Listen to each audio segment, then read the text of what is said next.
నమస్తే. అందరూ పూజలు చేస్తారు. పూజలు చేసేటప్పుడు శ్లోకాలు చేస్తూనే ఉంటారు.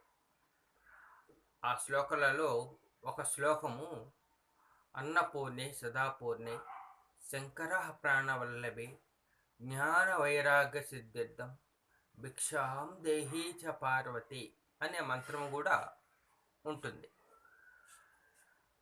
ఈ మంత్రాన్ని రోజుకు ఒకసారే జపిస్తారు. మంచిది. దీన్ని రోజు ఒక 20 సార్లు, 50 సార్లు, 100 సార్లు అట్లా ఒక దీక్షగా ఒక 3 వారాలు, 40 రోజులు, ఒక 100 రోజులు అట్లా పెట్టుకొని దీన్ని నిమ్మలంగా నిదానముగా అన్నపూర్ణేశ్వరు గారిని స్మరిస్తూ కొద్ది రోజులు మీరు చేయగలిగితే జీవితంలో మీకు మీ కుటుంబ సభ్యులకు ఆహారము సంపూర్తిగా లభిస్తుంది. మీరు ఎక్కడున్నా ఆహారం అనేది ఏదో ఒక రూపంలో మీకు అందజేయబడుతుంది. ఇది నా ఎక్స్పీరియన్స్ కూడా. మీరు ఒక మాల తీసుకొని జపం చేసినా ఇంకా బాగుంటుంది.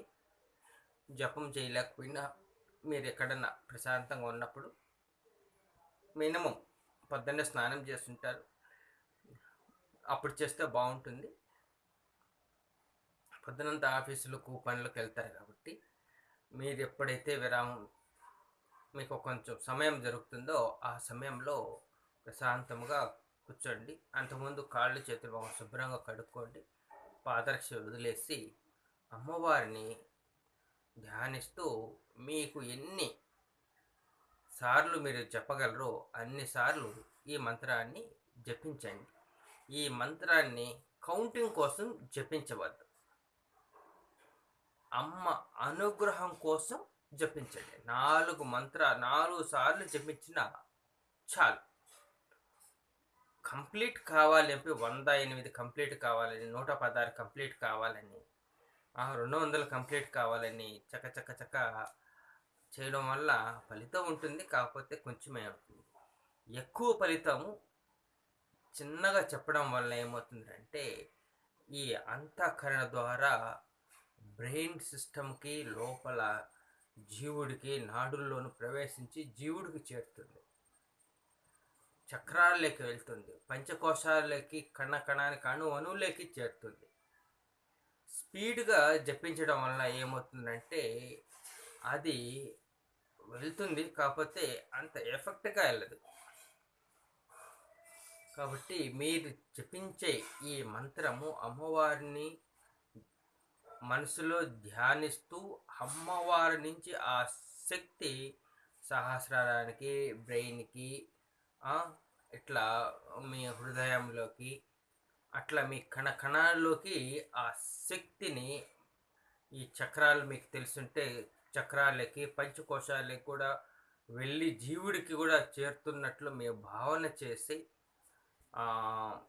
జపించగలిగితే ఆ అమ్మవారి కృప మీలోకి వెళ్ళడం వలన ఏమవుతుందిరా అంటే ఆ శక్తి, ఆ మంత్రం యొక్క శక్తి వెళ్ళడం వలన మీకు అన్నము ఎక్కడ పోయినా సమృద్ధిగా 3 పూటలా మీకు లభిస్తుంది. ఇది ఒక నమ్మకంతో ఎవరెవరికి కావాలో వారందరూ చేయగలిగితే ఇది వాళ్ళకి అమ్మవారి యొక్క అనుగ్రహం కలుగుతుంది. వారికి బతకడానికి ఏదో ఒక రూపంలో ఎక్కడి నుంచో ఒకసారి ఏదో ఒక రూపంలో ఆహారం అనేది అందజేయబడుతుంది.